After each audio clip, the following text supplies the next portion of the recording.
Good morning, सुप्रभात, केम छो, सलाम। उम्मीद है आप सब लोग बेहतर होंगे, अपना ध्यान रख रहे होंगे। आप में से कई सारे लोग जो है वो एग्ज़ाम को लेके बहुत चिंतित हैं और मेरे पास रोज़ में कई सौ मैसेज आते हैं कि सर एग्ज़ाम होने वाला है, घबराहट हो रही है, मन नहीं लग रहा है। और वही बात मुझे रोज़ बोलनी पड़ती है कि भाई एग्ज़ाम, इसी एग्ज़ाम की तैयारी तुम कर रहे थे ना। तुम मतलब किस एग्ज़ाम की तैयारी कर रहे थे? क्या ऐसा है कोई एग्ज़ाम था जिसको जो कभी होना ही नहीं था, है ना?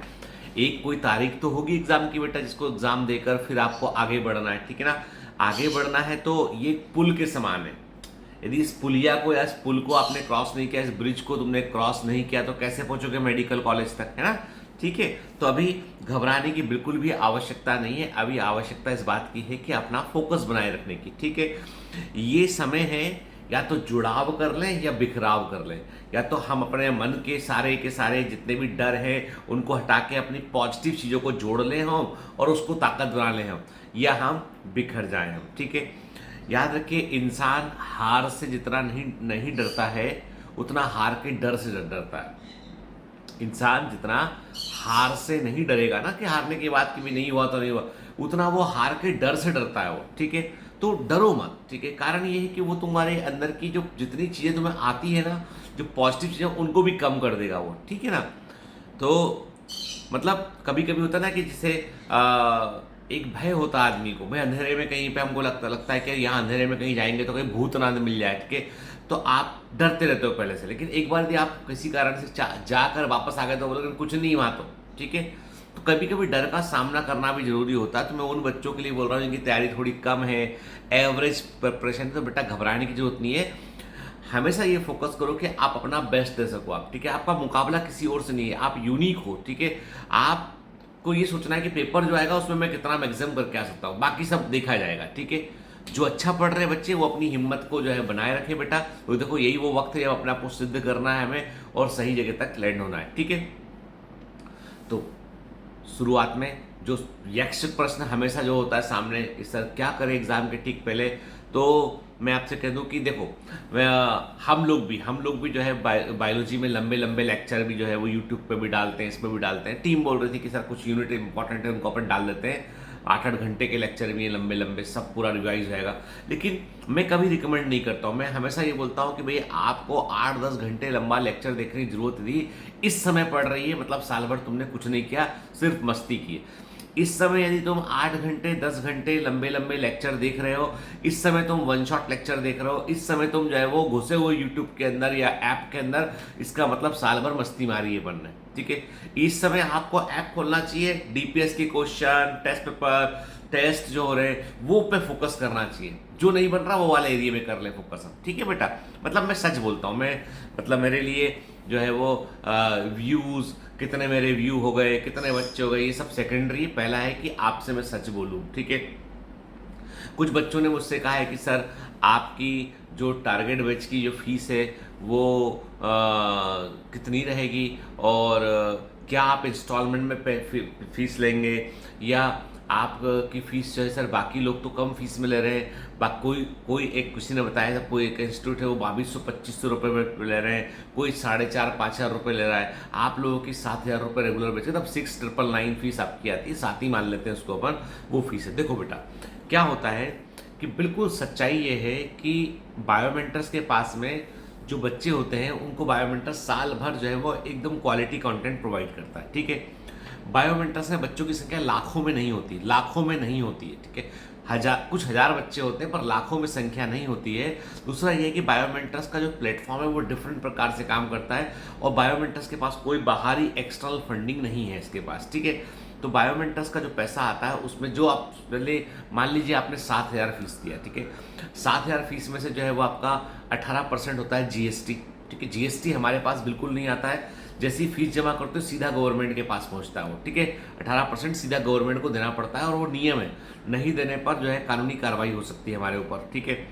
तो 18% आप माइनस कर दिए 7,000 में से, मतलब अपन मान लेते हैं मोटा मोटी जो है 1,400-1,200 रुपये अपन ने माइनस कर दिया, तो कितना बचा? 6,000, 5,800 बचा।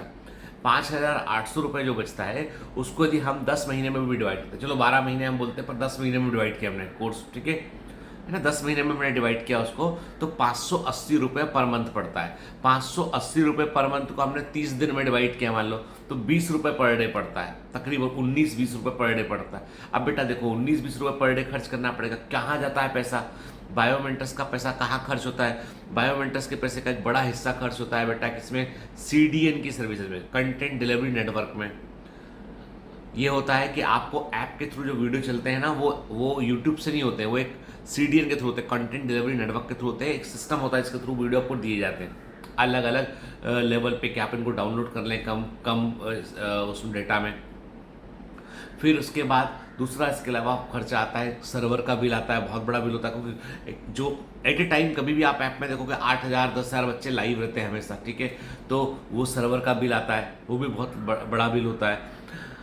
मतलब आप अंदाजा लगा सकते हैं कि आपका जो है वो मतलब कुछ करोड़ में बिल होता है, CDN का कुछ करोड़ में बिल होता है, सर्वर का, ठीक है। फिर इसके अलावा इस समय जो टीम है वो 100 कुछ लोग जो है वो गैर जरूरी थे, या जो छोटा लोअर स्टाफ था जिनको कुछ कहीं और काम मिल गया वो चले गए, तो 119 लोग टीम में काम कर रहे हैं इस समय, ठीक है। तो उनकी सैलरी होती है, फिर रेंटल्स होते हैं जो प्रोमाइसेस उनके, तो ऐसे करके बेटा पैसा जो है पूरा का पूरा बायोमेंटर्स का पैसा बायोमेंटर्स में ही खर्च होता है। और जो प्रॉफिट बचता है उसका एक हिस्सा जो है वो कमांड सेंटर गुरुकुल में जाता है, और एक हिस्सा उसका जाता है कहाँ पर? बच्चों की स्कॉलरशिप में, और जो पढ़ रहे हैं उनकी फीस में, बाकी चीज़ों में जाता है पैसा वो, ठीक है। तो बायोमेट्रिक बहुत ही रिस्पॉन्सिबल तरीके से काम करता है, और बहुत ही मतलब आप समझ लीजिए कि जो आप दे रहे हैं, अब देखो क्या होता है कि लोग बाग जो है ना मार्केट में कियोस्क क्रिएट करने के लिए, जो करने के लिए लोग बाग अलग अलग रेट ऑफर करते हैं, तो वो सब हम नहीं करते हम, ठीक है।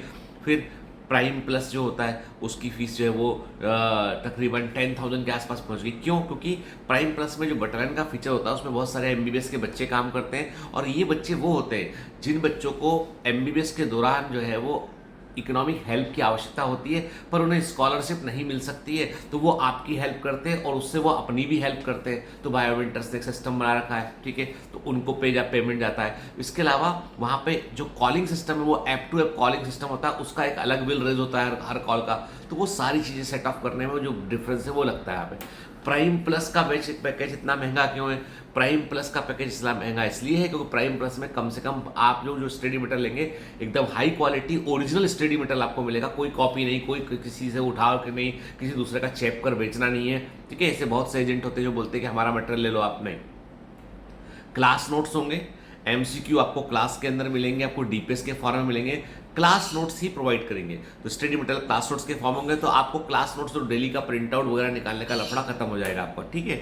और उसके अलावा बहुत सी चीज़ें एड ऑन भी है उसके अंदर जिसको अभी डिस्क्लोज हम नहीं करेंगे। तो प्राइम प्लस जो है वो भी वैल्यू है, ठीक है। तो मैं कहता हूँ आपसे कि यदि आपके पास उतना फंड नहीं है तो रेगुलर बैच ही लीजिए, सबसे अच्छा रेगुलर बैच है, रेगुलर बैच लीजिए, उसमें आपको सारा कंटेंट मिलेगा। मैं आज आपसे एक चीज़ पर ओपिनियन जानना चाहता हूँ आपसे, मैं इसके लिए वोटिंग पोल भी डाल दूंगा कि क्या आप चाहते हैं कि टारगेट बैच में लाइव क्लास हो या जैसा रिकॉर्डेड शेड्यूल्ड चल रहा है वैसा। देखो लाइव क्लास में क्या है कि बच्चों को लगता है कि सर लाइव आएंगे तो सबसे इंटरेक्ट कर लेंगे, पॉसिबल नहीं है। हजारों बच्चे होते हैं तो लाइव क्लास में सारे बच्चों से एक साथ इंटरेक्ट करना पॉसिबल नहीं है। यदि इंटरेक्ट करते रहेंगे तो समय पे कोर्स पूरा नहीं कर पाएंगे, पढ़ा नहीं पाएंगे, ठीक है। पर प्लस फायदा ये है कि लाइव क्लास में फील आता है कि क्लास चल रही है लाइव वाला, वो फील आता है, ठीक है ना। लेकिन समय पे कोर्स पूरा होना, गारंटी वारंटी थोड़ी सी मुश्किल हो जाती है उसमें, और डिस्टर्बेंसेस जो है कई बार बहुत ज़्यादा होते हैं लाइव में, ठीक है, जो मैं ऐसा सोचता हूँ। रिकॉर्डेड शेड्यूल्ड क्लासेस में क्या होता है कि हम लोग फ्रेशली रिकॉर्ड करते हैं उसको, क्लास को रात को 12 बजे शेड्यूल करते हैं, वो क्लास आप जब चाहे अपनी मर्जी से आप देख सकते हो, ठीक है। फिजिक्स और केमिस्ट्री में 100% लेक्चर जो है न्यूली फ्रेशली रिकॉर्डेड होते हैं। बायोलॉजी में 60 से 70% लेक्चर फ्रेशली न्यूली रिकॉर्डेड होते हैं, और 30% 40% जो होता है वो पिछले सेशन के असाइन टास्क होते हैं, उनमें कुछ ऐड किया गया MCQ वगैरह वैसे करके का, क्योंकि सिलेबस बड़ा पूरा मेरे को लेना पड़ता है, तो इस चक्कर में ऐसा होता है, ठीक है। तो ये बिल्कुल पहले से क्लियर रहता है बच्चों के दिमाग में। तो आप मुझे बताना अपना जो सिस्टम चल रहा है टारगेट बैच का, कि फ्रेशली रिकॉर्डेड शेड्यूल्ड क्लासेज जिसमें कि कोई भी दिक्कत नहीं है इस बात की कि कभी कोई फैकल्टी बीमार है तो आपकी क्लास नहीं रुकेगी, कभी कोई इशू हो गया तो डिस्टर्बेंस क्लास में नहीं होता, तो वो एक प्लस पॉइंट है। लेकिन लाइव वाला फील शायद नहीं आता बच्चों को, ठीक है।